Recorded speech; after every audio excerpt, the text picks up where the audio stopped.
Let's bring ourselves back 10 years ago today, because this review came out in 2022. You notice that there's been a growing amount of superhero movies based on Marvel comics. However, this new batch feels a little more different than what audiences usually got with either Spider-Man or X-Men. 2008 saw the release of Iron Man and the Incredible Hulk, 2010 saw Iron Man's sequel, and the year after featured Thor and Captain America. While enjoyed by both audiences and critics to varying degrees, what made them more interesting was that they all have a connection. Subtle clues get thrown throughout their respective films, but it's most notably by the end when some characters start to cross over each other's movies to talk about an initiative. Mr. Stark, you become part of a bigger universe. You just don't know it yet. What if I told you we were putting a team together? I'm here to talk to you about the Avengers Initiative. Trying to get me back in the world? Trying to save it. Well, I guess that's worth a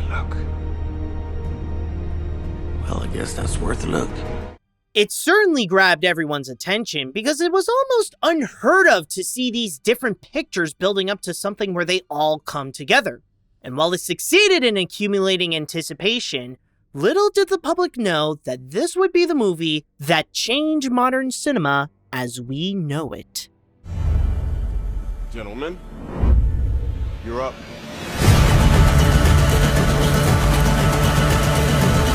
Okay, I know that technically this is not the first time that Hollywood was playing around with the idea of a cinematic universe.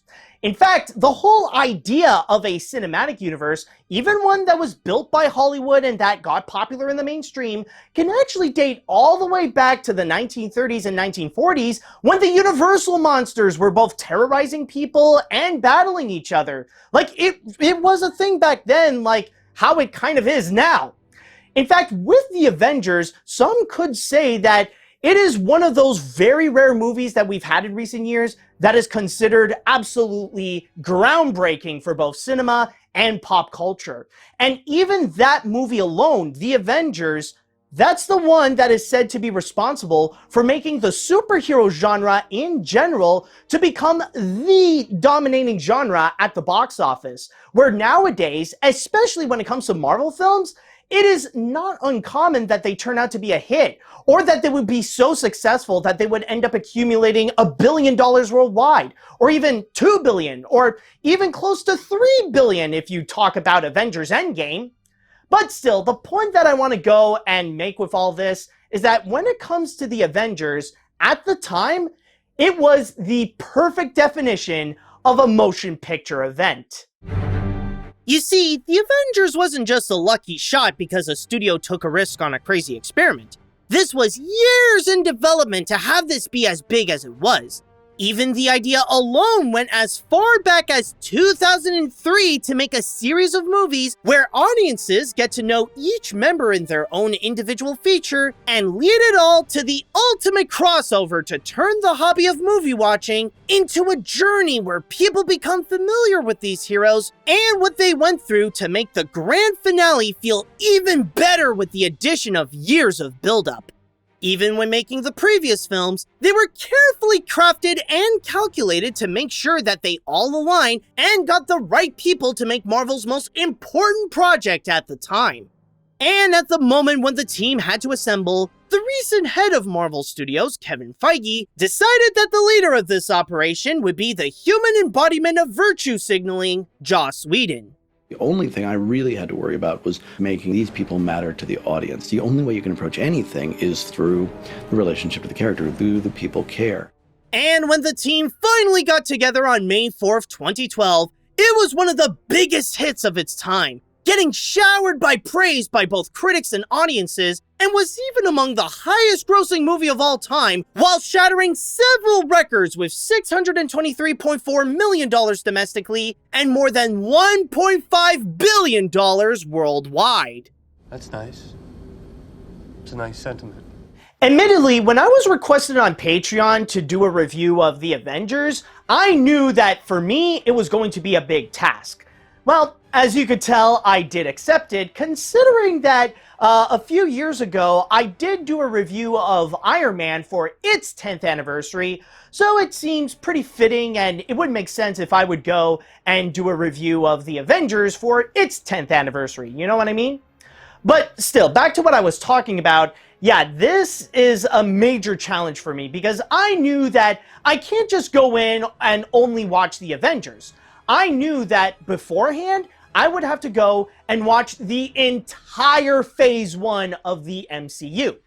And I know some people could go and say that it doesn't necessarily seem much compared to some of the later phases of the MCU, and technically it is only 5 extra 2-hour movies that I would have to go and watch, but still, that is quite challenging for me. That is still like a lot of time to go and invest. I mean, I'm not used to doing stuff like that, especially when I have to go and spend so much time watching so much content, like hour after hour after hour of content, just so I can do a proper review of only one movie. So yeah, it is a pretty big challenge for me, but as you can see, I did accept it. But the big question remains though, is all that time that I spent watching all those different Marvel movies, like the first Marvel Cinematic Universe movies, is it all worth it to go and watch all that just so I can go and watch the Avengers? Well, there is a good reason why the Avengers had to assemble here. After Loki managed to steal the Tesseract from S.H.I.E.L.D., the agency's director, Nick Fury, launched the Avengers Initiative to gather some people that are considered superhuman to stop Loki's plans to enslave Earth with an army of aliens. One thing I can immediately say is that I'm glad that I watched the whole Phase 1 before seeing this because I understand why it's necessary and how it is a double-edged sword. Yes, it makes sense that you do need the time to get to know each of these characters and how they became the heroes we know them today to be more invested in the story and to fully understand what they're going through. On top of pointing out several elements that originate from the predecessor that can make the viewer frequently go, I understood that reference. However, that is also its biggest flaw because of its dependence on the other films. Not just for some context, but also for a lot of aspects both in the plot and especially in the character structure. I don't think I'll offend anyone when I say that Joss Whedon is the weakest link of the movie as both the director and writer, because of how the script feels very bare bones. When looking at it on its own, the story is just a bunch of unique superheroes who have to team up to stop the bad guy from taking over the world. And while they don't get along at first, they learn that teamwork makes the dream work and ultimately saves the day. And on top of that, the characters are also pretty basic, where their personalities are just stuck in a one-dimensional hold. Maybe Black Widow shows off more depth than she did in her debut in Iron Man 2, where she presents her abilities and her role in S.H.I.E.L.D. instead of being treated as the femme fatale. But the movie feels like it didn't have to flesh out the characters more because the other movies did that job for them. Even if I understood after watching the entire Phase 1, if you take that out of the equation, would the movie still have a solid story structure? You're tiptoeing, big man. You need to strut. And you need to focus on the problem, Mr. Stark. You think I'm not? But don't worry, that is my only major criticism here. I just want to get that out of the way so that I could talk about what people really watch this movie for. Sure, the script is about as strong as Steve Rogers before his transformation, but I'll give credit that the movie knows exactly what it is. It's not trying to win the Oscar for Best Picture, it wants to deliver what people want to see. And that is to have all these recognizable heroes come together and use their powers in a whole bunch of cool action scenes. And honestly, they are quite effective. It gives itself a real good pace to make every moment intense and for the whole situation to feel bigger than what everyone had previously faced. From all the planning beforehand, Marvel knew how to save their biggest threats and biggest moments for last and make the previous times feel small in comparison. Not to mention, the tension between the team also supplies some good action as well, where the film takes advantage of the dysfunctional first impression by showing off some fight scenes amongst each other. You want me to put the hammer down?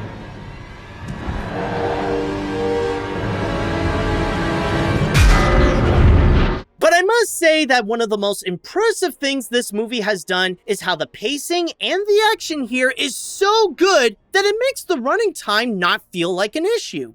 For a movie that's almost 2.5 hours, never once does it actually feel like it's long because it keeps you engaged with the action and the dynamic between the characters.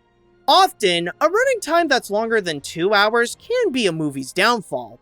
But in Avengers, they managed to make it work and even justifiable to have that length to show off everything it has.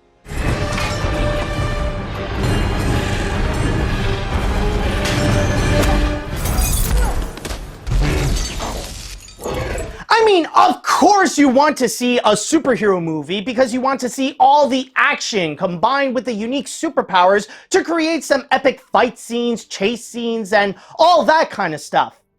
But another primary reason why people want to go and watch superhero movies is because they want to see the superheroes themselves. And that's especially the case with the Avengers, where they want to see all these familiar superheroes work together as a team in order to go and save the world. And I know that I said earlier that technically when it comes to the heroes, they are pretty weak as characters, but I gotta say, when it comes to the actors though, yeah, they deserve the credit to make this initiative work.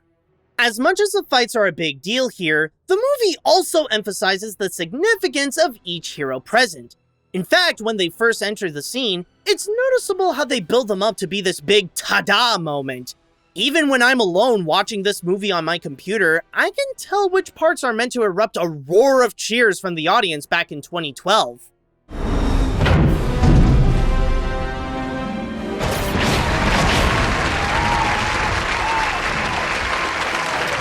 But despite its weak script and the characters are mostly one note with Your brother, the demigod, a super soldier, a living legend who kind of lives up to the legend, a man with breathtaking anger management issues, a couple of master assassins, and you.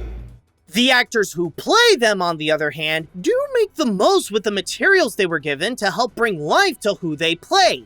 They know that they've made a big commitment to this and that this is the reason why they played their roles in the first place. So they all gave everything they got to make their personalities shine, and that who they are is what makes them stand out from one another more than just their costumes and abilities.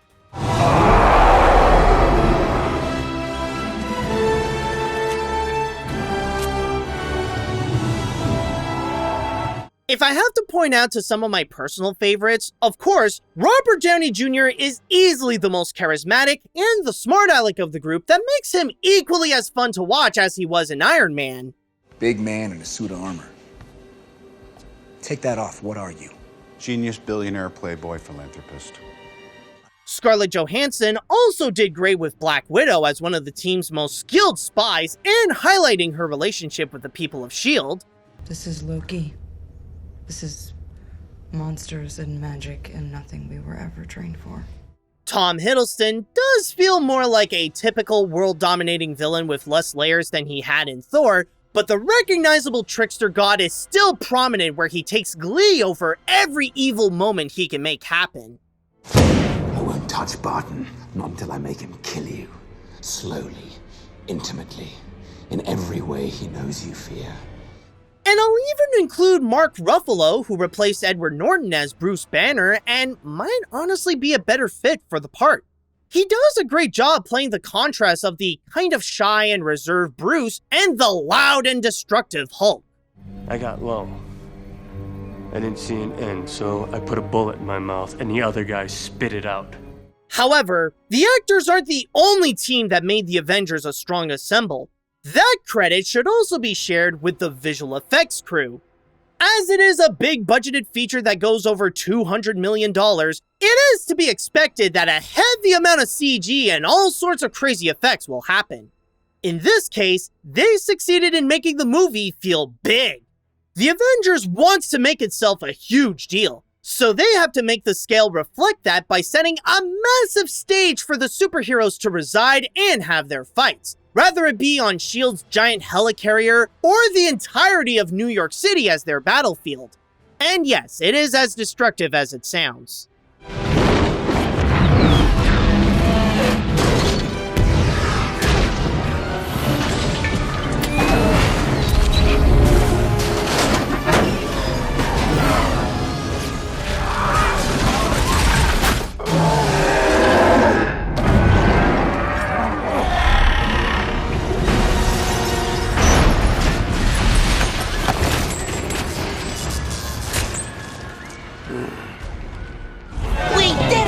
magic, we save the city!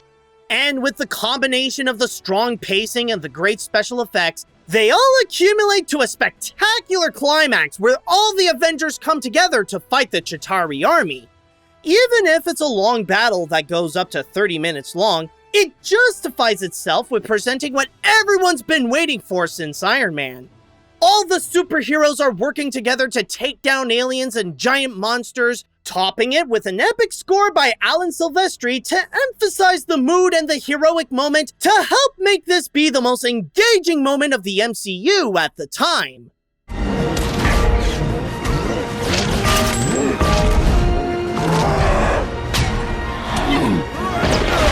I know that in terms of its cultural impact, a lot of people would go as far and say that The Avengers is one of the most important and greatest movies of all time, or at least created in recent years. And honestly, in that regard, I get it, and there's a lot of it that I actually do agree, considering that The Avengers is largely responsible for shaping cinema as it is today. But keep in mind that I am still relatively new when it comes to committing to follow an entire cinematic universe, even if it is just following one phase of the MCU. And I will confess that when it comes to the Avengers, that one is not my personal favorite. Like, I wouldn't necessarily say that The Avengers is my favorite Marvel movie, or even just among the Phase 1 Marvel films. Like, you know, I wouldn't necessarily, like, give that much of a praise to say, like, oh, The Avengers is the greatest movie of all times, if we are talking about it as a movie. But I will say this, though. Did it manage to entertain me? Did it manage to give me a satisfying dose of superhero action? And in that regard, oh yeah, there's no denying. Absolutely it did. As much as it left one of the biggest impacts in recent cinema history, The Avengers as a movie can be best described as one of the most prominent examples of a crowd pleaser. It's obviously not meant to tell a powerful or meaningful story, since the writing comes off as weak and a bit too dependent on the previous films. It's meant to deliver what audiences want to see the most, and that's a whole lot of action and familiar heroes interacting with each other. And that mission was an absolute success. The action is highly engaging, the acting is strong to make the characters stand out, the visual effects and music are awe-inspiring and feel satisfyingly grand, and the pacing has a good balance of intensity and speed that makes the 2.5-hour running time feel worth it. While I personally prefer the first Iron Man and Thor, The Avengers did at least get the job done to what it wants to primarily accomplish. If you ever want to see the first assemble for yourself, then I highly recommend watching the entire Phase 1 beforehand in case you either haven't seen them or if your memory is a little foggy about the events that occurred that lead up to this. Because again, a lot of the context is dependent on what happened there to get what they're going through in this. I know it's a lot of time to commit, but then again, clicking the subscribe button takes a lot less time and is equally as rewarding. Yes, and then there is my rating. I'll confess that mine might be lower than what most gave a decade ago, but I'll give The Avengers a 7 out of 10. It's really just a blockbuster popcorn flick, but it is a satisfying blockbuster popcorn flick. And while my rating may be perceived in the levels of okay, I am still fully aware of how this set a brand new standard for superhero movies and blockbuster films, always motivating Hollywood to push their films to the next level. And in the case of Marvel, even if it was their biggest project a decade ago, it was only the beginning of what was to come. Avengers!